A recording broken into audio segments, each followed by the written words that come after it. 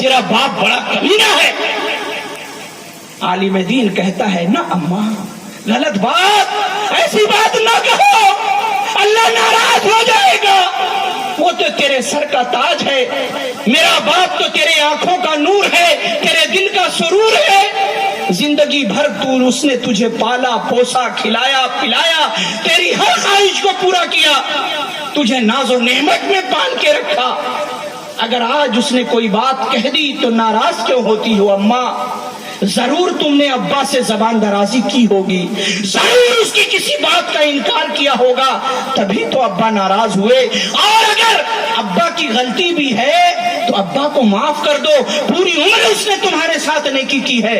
اماں کیا تم جانتی نہیں اللہ کے رسول صلی اللہ علیہ وسلم نے کیا فرمایا کہ اگر شوہر کو اگر اللہ کے علاوہ کسی کو سجدہ کرنے کا حکم ہوتا تو بیوی کو حکم ہوتا کہ وہ شوہر کو سجدہ کرے. اللہ اکبر.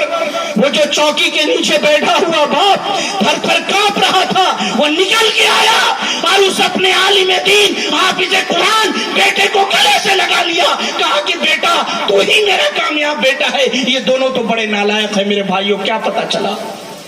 علم دین اگر اپنے بچوں کو سکھاؤ گے تو عالم دین معاشرے کے جھگڑے کو ختم کرے گا، حقوق کو پہچانے گا. اور ڈاکٹر انجینئر ہی صرف بناتے رہ گئے تو معاشرے کے اندر قرآن و سنت کے روشنی میں تمہارے جھگڑوں کی رہنمائی کرنے والا کوئی نہ رہے گا. علم دین، اپنے بچوں کو علم دین سکھاؤ. اور ایک اور چیز، سود. یہاں آنے سے پہلے ہم نے سنا، رحم کرے، سود کا بہت ہی دورہ ہے، بہت زیادہ لوگ سود کھاتے ہیں. وہ کس طریقے سے؟ سننے میں یہ آیا کہ کسی کو ضرورت ہوئی 50,000 روپے کی، کہا کہ بابا আমার অনেক ব্যাপার, 50,000 টাকা লাগবে। বলে ঠিক আছে দিয়ে দিব তোমাকে। কি করতে হবে?